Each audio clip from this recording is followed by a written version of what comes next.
Thank you for joining us at this time for another program of Budget in Focus. Budget 2021 is the government's first full-year budget, and it was launched under the theme, A Path to Recovery, Economic Dynamism and Resilience. I'm your host for this program, Travis Bruce, and today I'm joined by the Honorable Minister within the Ministry of Housing and Water, Suzanne Rodrigues. Thank you for joining us at this time, Minister. Thank you, Travis. All right. So, Minister, I want us to take a trip back to Thursday to President Mohamed Irfan Ali's inaugural address to the 12th Parliament. And he really spoke about government being one, the oneness of government, and the character being, the government's character for its vision is inclusion. What do you think about the President's address, and how do you see yourself playing that critical role in this coming to fruition? I think the address was fantastic, both the content of the address as well as the presentation made by the President. He was passionate and he was very convincing. So the citizens, everyone, the MPs who were there, the whole country who was listening, can feel the sincerity with which he spoke and can trust his words and can understand that the President means what he says when he speaks about this oneness and about unifying the country. And I was very honored and privileged to be with him yesterday on his outreach to the East Coast, where he launched the Corridor of Unity program. And I think that is a demonstration of this oneness that he's speaking about. This will be the pilot program. And so I'm very, very pleased and honored to be a part of the management of that program, launching the Unity Cup, a cricket tournament that will be played among the villages on the East Coast. And so I think the President not just only delivers these fantastic speeches and reach out to the people, but he demonstrates it by following up with actions and following up with real programs and real projects that will demonstrate his sincerity and that will impact the lives of Guyanese. Wonderfully said. And you know, Minister, on Friday, the senior minister within the office of the President with responsibility for finance, Dr. Ashney Singh, he rolled out that budget, 2021, and it was recorded at $383.1 billion. Yes. The largest that we've ever seen. Yeah. And I know it is pro-poor, it is pro-development. So it really talks about us paving the way for that unified pathway to prosperity. Sure. So what are your thoughts on this budget and what it really means to us as Guyanese and taking this country forward? You know, Travis, I want to say this. Budget 2021 is a demonstration beyond the shadow of a doubt why the People's Progressive Party Civic deserves to be in government. You compare this budget to anything that was presented over the last 5 years by the APNU AFC coalition government, and nothing comes close. You know, when people ask, you hear them in conversations, they say, why do you think only the PPP can run this country? Well, Budget 2021 is why. And I'll tell you why. The budget is comprehensive because it focuses both on traditional sectors, agriculture, mining, forestry, fishery, all of that. And it also focuses on the emerging sectors, oil and gas, for example. It is visionary, it is well conceptualized, and I think it is a demonstration that the leadership of the People's Progressive Party government is steady, it is consistent, and you can see the experience in terms of leadership with the presentation and the composition of that budget. You know, the race is not for the swift. We in 2020 introduced a lot of measures with which we delivered on our manifesto. So we had a lot of manifesto promises that we had to fulfill in our first budget, which was the emergency budget, and we were able to accomplish that. But in 2021, while we continued to deliver on our promises that we made in our manifesto, we also had to ensure long-term planning, planning that will put this country on the path to realize the transformation that is coming. So that is the kind of steady leadership, the steady type of and the consistent leadership that we need in this country. And so I think Budget 2021 brought that with all of the measures that were in there, apart from those measures that were for those allocations that were made in the different sectors. I think the budget measures themselves will go a very, very far way in bringing relief to the citizens. Yeah, indeed. And you know, as we talk about the budget and the allocations, let's talk about your ministry. I believe that was about $11.1 billion set aside for the Ministry of Housing and Water. Can you perhaps share with us some of these programs that will be fleshed out? I know about $4 billion was set aside specifically for water, improving the quality of water, access to water across the country, not only centralized in Georgetown. So tell us a bit about some of those programs that will be rolled out. Well, sure. So the Ministry of Housing, let me start with housing. We have made a commitment in our manifesto that we will deliver 50,000 house lots in our first 5 years. We have already started that allocation exercise where we allocated about 3,600 last year within our first 4 months in office. So we are well on our way to achieving our target for our first year, which will be in August of this year. So that's 10,000 house lots annually. So we're well on our way to accomplishing that. And this allocation in the budget for the Ministry of Housing will see the infrastructure being put in place so that the allottees can occupy their house lots, and it will be equipped with the necessary infrastructure, drainage, access roads and bridges, the water distribution network, and the electrical network, so that people can occupy and they can start construction on their homes.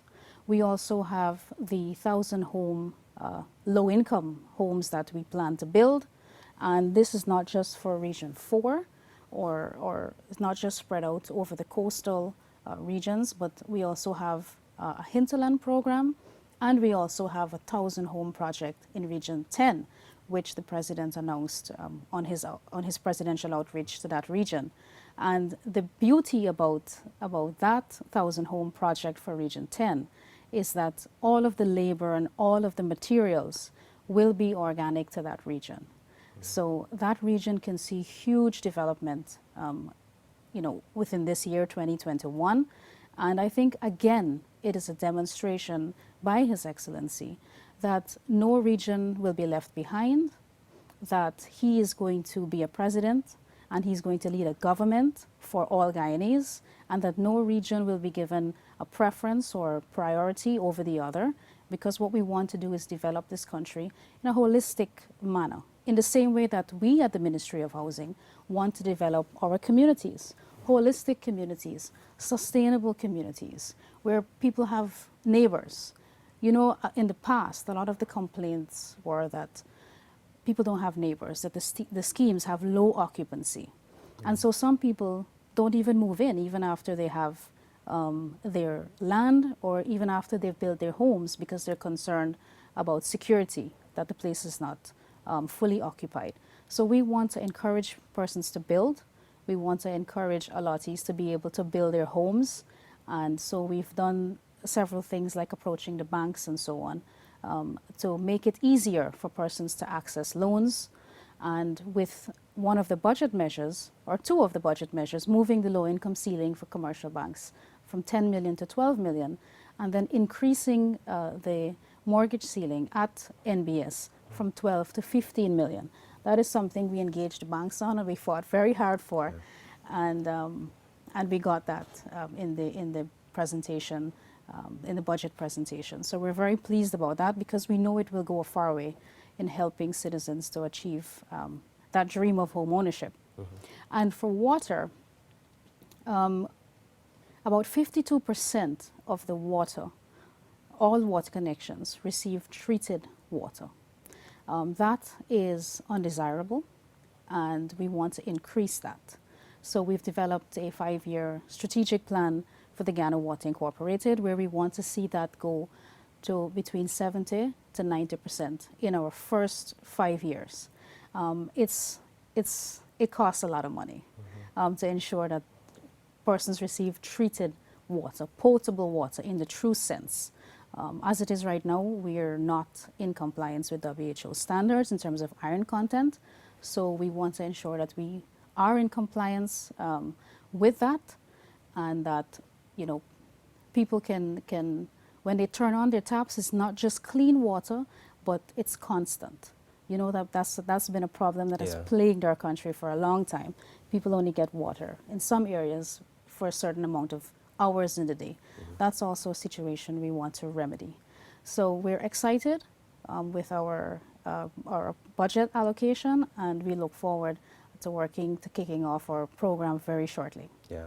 When you say, you know, something really stood out to me, what you said just now. It's really a network. It's a collaborative effort, not only between your ministry, but the Ministry of Public Works and all these other ministries when it comes to this housing development project that will see young people like myself being able to own their own homes even this year. But I want to talk a little bit about the 5% reduction in the water tariffs. What does that really mean to consumers?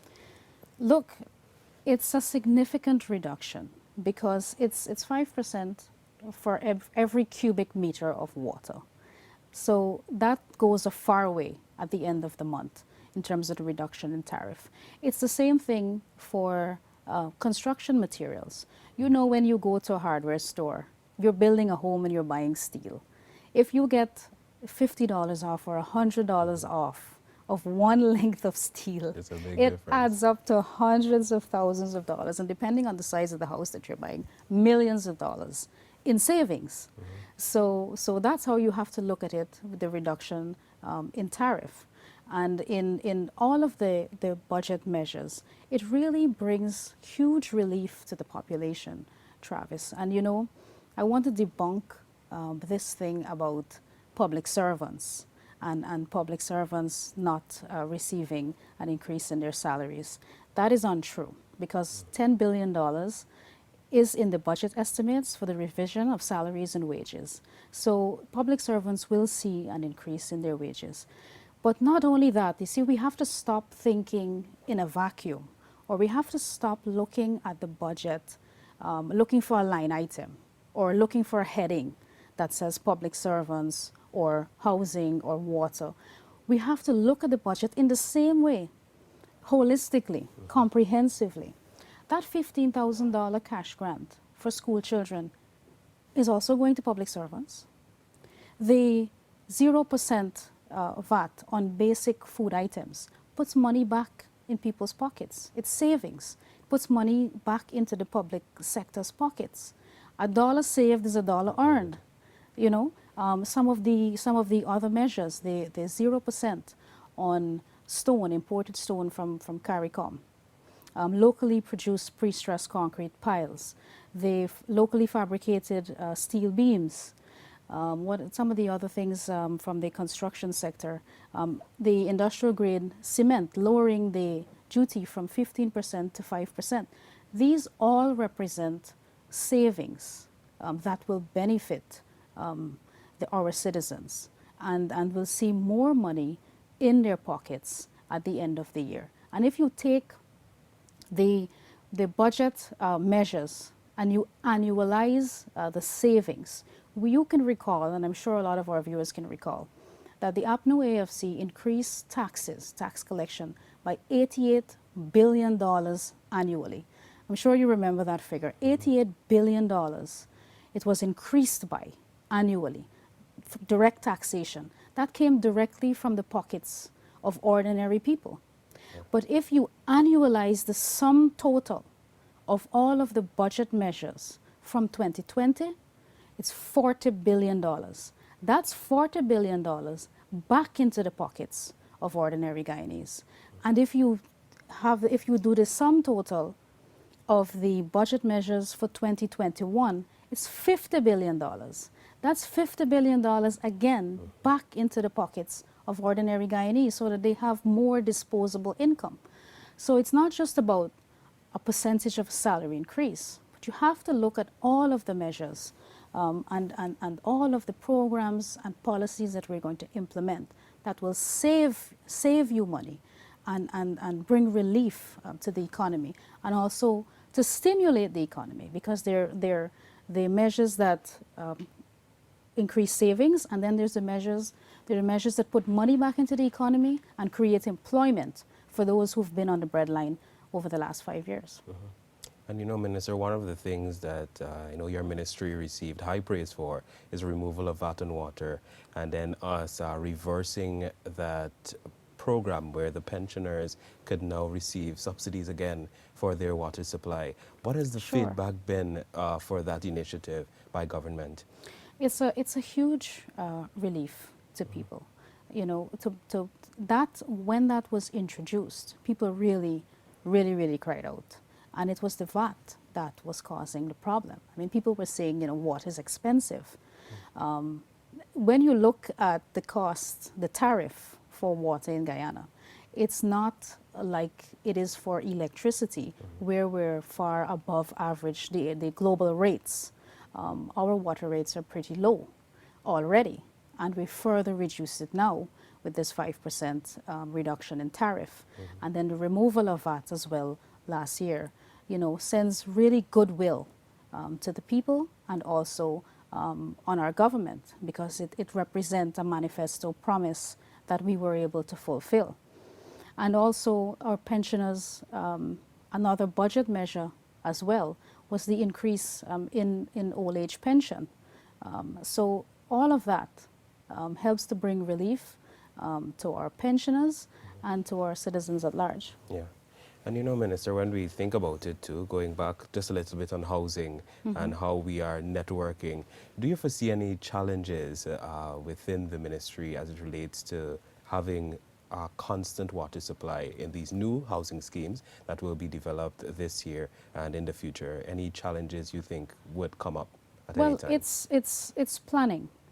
Apart from any force majeure, like bad weather and all of these things. But we've started that planning, Travis, since last year. So what we did, we are not looking at housing in a vacuum. While we have to ensure that we allocate 50,000 house lots in 5 years, we didn't put a minimum target then, that we're working for this month, or for 4 months, or for 2020 budget alone. We took a holistic approach. We have to do 50,000. So we're working out and coming in, as opposed to working inwards and then going outwards.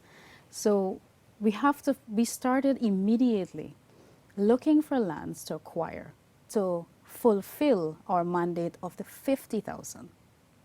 So we've already identified those lands. So not because we have to deliver 10,000 in the first year, it means we're only going to look for land that would fulfill that appetite for that year. So we started with the 50,000. So we went out and we did our surveys, and then we're making our proposals now to Gaisuku and to NISIL and to Lands and Survey to make sure that we earmark those lands that we think are suitable for housing development. And then we have to come to an agreement with them to ensure that it's not land that's under cultivation or land that will be used to develop a road network, coming back to the whole approach where we have to sit with Public Works and we have to sit with Gaisuku, because we have competing interests, but it's one government. And we have to fulfill our mandates and our manifesto. So Gaisuku has its mandate to fulfill, housing has theirs, Public Works has theirs. So we have to sit and talk, and that's what we've been doing to ensure that nobody or no sector is left behind, because they're all equally important to propelling this country and our economy. So that was a huge challenge initially, the tug of war over competing interests. But, it's gotten better, and we're trying to now legally transfer those lands over to central housing so that we can make allocations and then transfer titles to the homeowners. Money is always a problem. You have a big ambition, but you have to balance your budget. But we also have good communication and cooperation with the Ministry of Finance And I think with our allocation in the budget, we can really go a far way in our program for this year. Yeah. Minister, permit me to read a little extract from your manifesto at last elections. Okay. It speaks about creating the institutional mechanisms to rationalize the country's water resource management framework over the next 5 years. Tell me in layman's term what this really means for us in Guyana. So a lot of times when people think about water, they think, I want to turn on my tap and I want water to come out of there. Yeah. You know, and I want clean water to come out Perhaps of there. even one that you Right? can drink too. Right, Yeah. correct. That's fine. That's good. That's in layman's term. But there's a lot of other things that go into that, to ensuring that that tap always flows and that that water is treated. So that now we're talking about the management of water. Now, in terms of managing water, that's something that, you know, that the sector has been lacking for a long time. We've inherited over the past 5 years, what we found is a lot of the wells are failing us now due to lack of maintenance. The system was very, very neglected. The water distribution system was very, very neglected over the last 5 years. Not enough flushing, not enough maintenance, nobody checking on these things. So almost every day you have a well going down, you know, or a main exploding because of the lack of maintenance. And so all of that goes into ensuring that when you turn on that tap, that the main is not broken somewhere and that you can't get water. So management of water.